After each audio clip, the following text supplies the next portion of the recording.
బాధాకరమైన దురదృష్టకరమైన సంఘటన.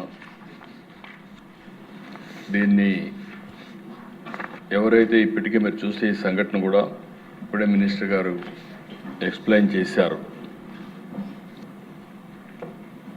కిమ్స్ ఆసుపత్రి సమాచారం ప్రకారం వాంతులు, కడుపు నొప్పి, మూత్రం నిలిచిపోవడం, డయాలసిస్ సమస్యతో పేషెంట్లు వచ్చారు.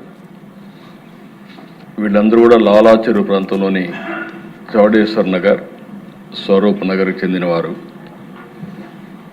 క్లినికల్ పరీక్షల్లో రక్తంలో యూరియా మరియు సీరం క్రియాటిన్ స్థాయిలు పెరిగినట్లు గమనించారు.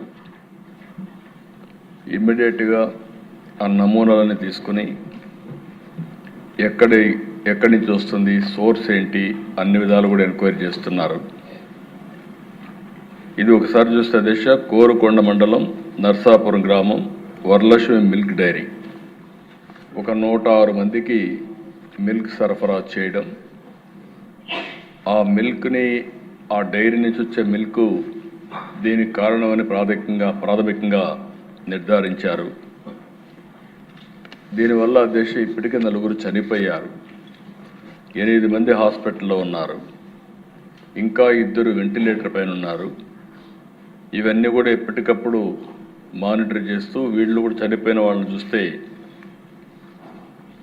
3 అయితే 70 years అబవ్ ఉన్నారు.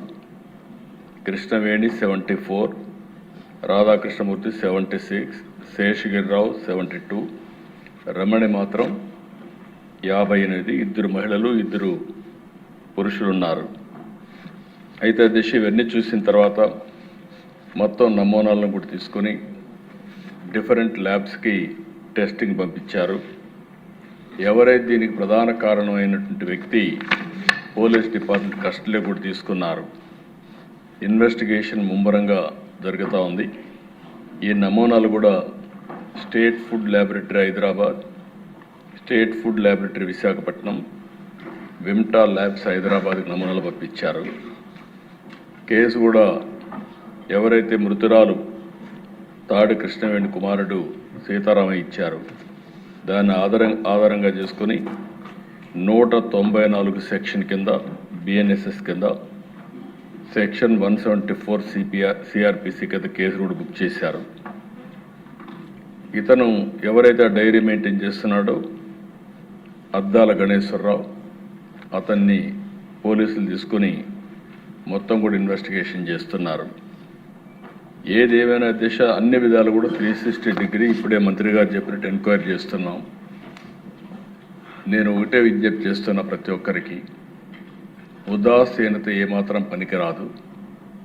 ఒకవేళ కావాలని చేసుంటే ఏదైనా కక్కుర్తిపడి కలుషితం చేస్తుంటే మాత్రం చాలా సీరియస్గా ఉంటాం. ఒకవేళ ఏం జరిగిందో మొత్తం ఎస్టాబ్లిష్ చేసి దోషులపైన కఠినమైన చర్య తీసుకుంటాం. మళ్ళా ఒకసారి విజ్ఞప్తి చేస్తున్న, రాష్ట్రంలో ఉండే ప్రతి ఒక్కరు కూడా కల్తీ చేయడం కానీ, అడల్ట్రేషన్ రావడం కానీ, ప్రజలకు ఇబ్బంది కలిగే విధంగా ఎవరు ప్రవర్తించినా ఈ ప్రభుత్వం ఉదాసీనంగా ఉండదు, చాలా కఠినంగా ఉంటాం. ఆ విషయం గుర్తుపెట్టుకోవాల్సిందిగా మరొక్కసారి హెచ్చరిస్తూ, ఎవరైతే చనిపోయారో ప్రాథమికంగా 4 చనిపోయారు. ఆ 4కి ఒక 10 లక్షల రూపాయల చొప్పున ఆర్థిక సహాయం చేస్తూ, అదే సమయంలో ఎవరైతే హాస్పిటల్లో ఉన్నారో వాళ్ళని పూర్తిగా రికవర్ అయ్యే వరకు వారికి ఎంత డబ్బులైనా ఖర్చు అయినా ఆ డబ్బులు కూడా ఖర్చు పెట్టి వారికి పూర్తిగా సహకరిస్తామని చెప్పి మరొకసారి తెలియజేసుకుంటూ, చనిపోయిన కుటుంబాల పట్ల నా ప్రగాఢ సానుభూతి తెలియజేసుకుంటూ, ఆ చనిపోయిన వాళ్ళకి ఆత్మశాంతి కలిగారు భగవంతుని ప్రార్థిస్తూ సెలవు తీసుకుంటాను.